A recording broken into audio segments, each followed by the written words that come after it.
നമസ്കാരം. പാകിസ്ഥാൻ പമ്പര വിഡ്ഢി തന്നെയാണ്. കാലം മാറുമ്പോഴും കാടൻ നിയമങ്ങളെയും പ്രാകൃത ചിന്തകളെയും കൂട്ടുപിടിക്കുന്ന പാകിസ്ഥാന്റെ മറ്റൊരു വിഡ്ഢിത്തരം കൂടി ഇപ്പോൾ പുറത്തു വന്നിരിക്കുകയാണ്. ദേശീയ സുരക്ഷയുടെ പേരിൽ സോഷ്യൽ മീഡിയ പ്ലാറ്റ്ഫോമായ എക്സിനെ പാകിസ്ഥാൻ നിരോധിച്ചു കഴിഞ്ഞു. ഫെബ്രുവരി പകുതി മുതൽ തന്നെ എക്സ് ഉപയോഗിക്കുന്നതിൽ പ്രശ്നമുണ്ടെന്ന് പാകിസ്ഥാനിലെ ഉപഭോക്താക്കൾ പരാതി പറഞ്ഞിരുന്നു.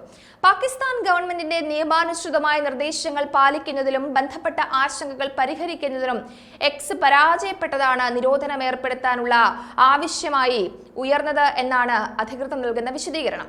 പാകിസ്ഥാനിൽ എക്സിന് നിരോധനം ഏർപ്പെടുത്താനുള്ള തീരുമാനമെടുത്തത് ദേശീയ സുരക്ഷ, പൊതുക്രമം നിലനിർത്തൽ, രാജ്യത്തിന്റെ അഖണ്ഡത സംരക്ഷിക്കൽ എന്നിവയെ മുൻനിർത്തിയാണെന്നാണ് പാക് ആഭ്യന്തര മന്ത്രാലയം ഇസ്ലാമാബാദ് ഹൈക്കോടതിയിൽ സമർപ്പിച്ച റിപ്പോർട്ടിൽ പറയുന്നത്. അതേസമയം ഫെബ്രുവരി 8 നടന്ന പൊതു തെരഞ്ഞെടുപ്പിന് ശേഷം വ്യാപകമായ പ്രതിപക്ഷ അവകാശവാദങ്ങൾ തല്ലിക്കെടുത്താനും വിയോജിപ്പുകൾ ഇല്ലാതാക്കാനുമാണ് ഗവൺമെന്റ് ഈ നീക്കം നടത്തിയതെന്നാണ് നിരോധനത്തെ വെല്ലുവിളിക്കുന്ന പ്രവർത്തകർ പറയുന്നത്. സുരക്ഷാ പ്രശ്നങ്ങൾ ചൂണ്ടിക്കാട്ടി തെരഞ്ഞെടുപ്പ് ദിവസം മൊബൈൽ സേവനങ്ങൾ അധികൃതർ നിർത്തിവെച്ചിരുന്നു. പാകിസ്ഥാനിലെ തെരഞ്ഞെടുപ്പ് ഫലം കാത്തിരിക്കുമ്പോൾ ഉപയോക്താക്കൾക്ക് എക്സ് ആക്സസ് ചെയ്യാൻ കഴിയുന്നില്ലെന്നായിരുന്നു നെറ്റ് ബ്ലോക്സ് റിപ്പോർട്ടിൽ പറയുന്നത്. പാകിസ്ഥാൻ രഹസ്യാന്വേഷണ ഏജൻസികളുടെയും സുരക്ഷാ ഏജൻസികളുടെയും രഹസ്യ റിപ്പോർട്ടുകൾ പരിഗണിച്ചാണ് എക്സിനെ താൽക്കാലികമായി തടയാൻ തീരുമാനിച്ചതെന്നാണ് ഈ റിപ്പോർട്ട് ചൂണ്ടിക്കാട്ടുന്നത്. എക്സിൽ പ്രവർത്തിക്കുന്നവർക്ക്, അതിൽ കൂടുതൽ സമയം ചിലവഴിക്കുന്നവർക്ക് അരാജകത്വത്തിന്റെയും അസ്ഥിരതയുടെയും അന്തരീക്ഷം സൃഷ്ടിക്കാനുള്ള ദുഷിച്ച ഉദ്ദേശങ്ങളുണ്ട് എന്നും രാജ്യത്തിന്റെ അസ്ഥിരതയെ ബാധിക്കുന്ന തരത്തിലുള്ള അരാജകത്വത്തിലേക്ക് കാര്യങ്ങളെ തള്ളിവിടുകയും ചെയ്യും എന്നൊരു സംശയമാണ് അല്ലെങ്കിൽ ആശങ്കയാണ് സർക്കാരിനുള്ളത് എന്നാണ് പറയുന്നത്. പക്ഷേ ഇതെല്ലാം പൊള്ളയായ വാദങ്ങളാണ് എന്നത് പകൽ പോലെ വ്യക്തമാണ്. പാകിസ്ഥാൻ തെഹ്രീക്ക് ഇൻസാഫ് പാർട്ടിയാണ് സോഷ്യൽ മീഡിയ പ്ലാറ്റ്ഫോമുകൾ ഏറ്റവും കൂടുതൽ ഉപയോഗിക്കുന്നത്. പ്രത്യേകിച്ചും രാജ്യത്തെ പരമ്പരാഗത മാധ്യമങ്ങൾ മുൻ ക്രിക്കറ്റ് താരത്തെയും അദ്ദേഹത്തിന്റെ പാർട്ടിയെയും കുറിച്ചുള്ള വാർത്തകൾ തെരഞ്ഞെടുപ്പിന് മുന്നോടിയായി സെൻസർ ചെയ്യാൻ തുടങ്ങിയതിനു ശേഷം എക്സിൽ 20.6 ദശലക്ഷം ഫോളോവേഴ്സാണ് ഇമ്രാൻഖാൻ ഉള്ളത്.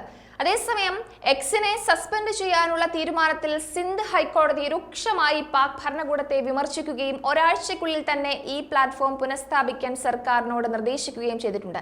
സോഷ്യൽ മീഡിയ പ്ലാറ്റ്ഫോമുകൾ അടച്ചുപൂട്ടുവാനുള്ള പാക് ഭരണകൂടത്തിന്റെ പ്രവർത്തികൾ തീർത്തും ചാബല്യം നിറഞ്ഞതാണെന്നും ഇത്തരം നിസ്സാര കാര്യങ്ങൾ ചെയ്യുന്നതിലൂടെ പാക് ആഭ്യന്തര മന്ത്രാലയം എന്താണ് നേടുന്നത്, ലോകം നിങ്ങളെ നോക്കി ചിരിക്കും എന്ന തരത്തിലുള്ള ആക്ഷേപങ്ങൾ ഉയർന്നിരുന്നു. തലസ്ഥാനമായ ഇസ്ലാമാബാദിലും മെഗാ സിറ്റികളായ ലാഹോർ, കറാച്ചി എന്നിവിടങ്ങളിലും എക്സ് ആക്സസ് ചെയ്യുന്നതിൽ വ്യാപകമായ തടസ്സങ്ങളുണ്ടെന്നാണ് റിപ്പോർട്ടുകൾ ചൂണ്ടിക്കാട്ടുന്നത്.